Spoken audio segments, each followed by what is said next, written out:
Hi YouTube, it's Kathy and I got all cozied up to talk to you about my TBR for the Reindeer Readathon.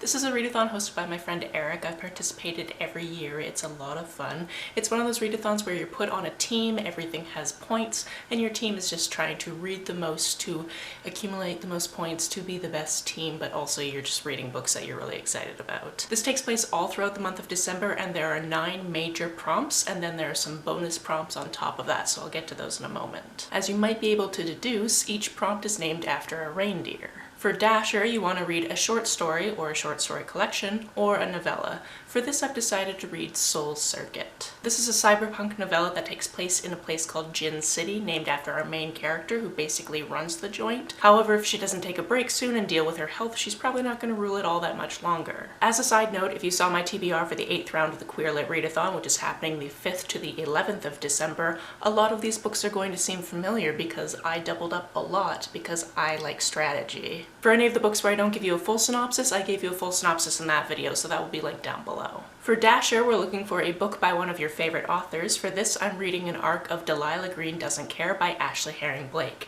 This is her adult debut, and I am so excited about it. And of course it's sapphic, so I talked about it in my Queer Lit Readathon TBR. For Prancer, we're looking for a book with travel elements in it. For this one, the first book on this list that's not already on my Queer Lit Readathon TBR, I will be reading The Broken Girls. Vermont, 1950. There's a place for girls who no one wants. The troublemakers, the illegitimate, the too smart for their own good. And in the small town where it's located, there are rumors that the boarding school is haunted.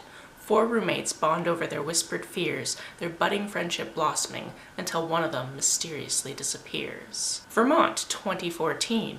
As much as she's tried, journalist Fiona Sheridan cannot stop revisiting the events surrounding her older sister's death. 20 years ago, her body was found lying in the overgrown fields near the ruins of Idlewild Hall. And though her sister's boyfriend was tried and convicted of murder, Fiona can't shake the suspicion that something was never right about the case. When Fiona discovers that Idlewild Hall is being restored by an anonymous benefactor, she decides to write a story about it. But a shocking discovery during the renovations will link the loss of her sister to the secrets that were meant to stay hidden in the past, and a voice that won't be silenced. Okay, yes, on the surface of this, it doesn't sound like it's about travel in the classical sense, but all of these women had to travel to this hall, probably against their will, so I'm counting it. Not to mention our 2014 character has to travel there to do her story, so there is traveling involved, it's just not a romp around Europe or something like that. For Vixen, we're going with a book that recently caught your eye, and for that one I'm going with The Ship We Built. This is a middle grade book about a trans character, and I had never heard of it before. I started just looking up more queer middle grades for Queer Lit Readathon, and I was wondering why I'd never heard of it before, because it's not like it's new. And again, I gave you the synopsis in my Queer Lit Readathon TBR, and I actually only read the first couple of lines, and that was enough to hook me. I didn't even want to know anymore. For Comet, we're looking for a 5-star prediction, and for this one I'm going with Where We Go From Here. This is actually the group read for the Queer Lit Readathon, and it centers 3 characters, 2 of them that meet in an HIV testing clinic. One of them is negative and one of them is positive, but the one that's negative introduces the one that's positive to his ex-boyfriend because they are both HIV positive and therefore have something in common, and it's about the friendship that forms around that situation. This one is also from Brazil, so translated from Portuguese. For Cupid, you're meant to take a shot at reading a new author. For this one, I'll be reading a lot of new authors because I'll be reading Love After the End, which is a collection of Two-Spirit and Indigiqueer authors writing Two-Spirit and Indigiqueer stories. I've had my eye on this for quite a while, and I'm glad that I finally remembered to pick it up. For Donner, we're looking for a book that has either red or green very prominent on the cover, and for that I've decided to read the entirety of Check Please. Although there are 2 volumes of this out, I will be reading it as a webcomic and going back and reading what is #hockey because I've read that volume before in print form, and continuing on to the 2nd volume, which I think is called Sticks and Scones. Check Please is a webcomic about Eric Biddy, who is a vlogger. He used to be a figure skater, but now he's on a hockey team in college. He also likes to bake. He's adorable, and I really just need to continue because I've only read the 1st volume, so I'm going back to the beginning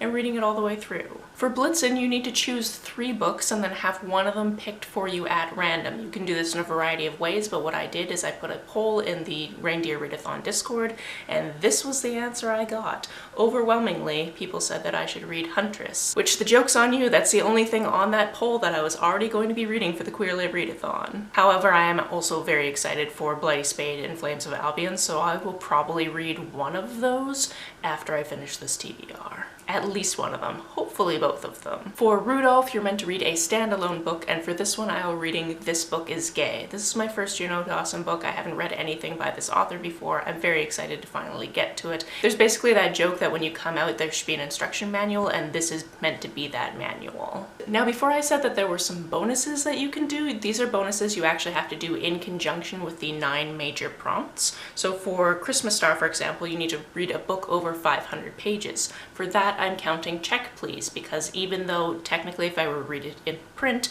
it would be 2 different volumes, I'm reading it online and the page count for that is over 500 pages. I told you I like strategy. For Christmas Lights, you're meant to read an ebook. For this one, Love After the End counts because I'm borrowing it from my library as an ebook.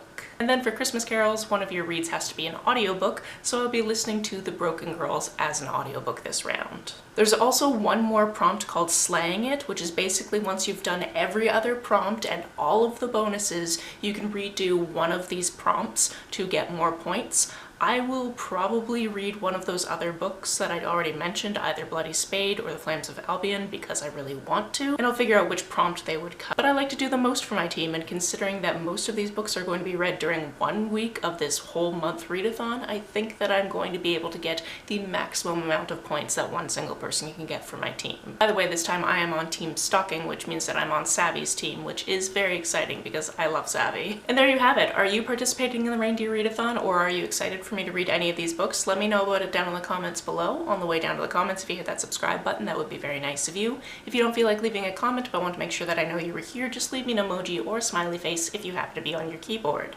Some people have asked if there's a way to financially support this channel, so I set up a Ko-fi account, which is a digital tipping service. The link for that is down below, as well as the link to my PayPal and my Amazon wishlist in case you would like to buy me a book. You can like and share this as you see fit, and I will see you very soon. Bye!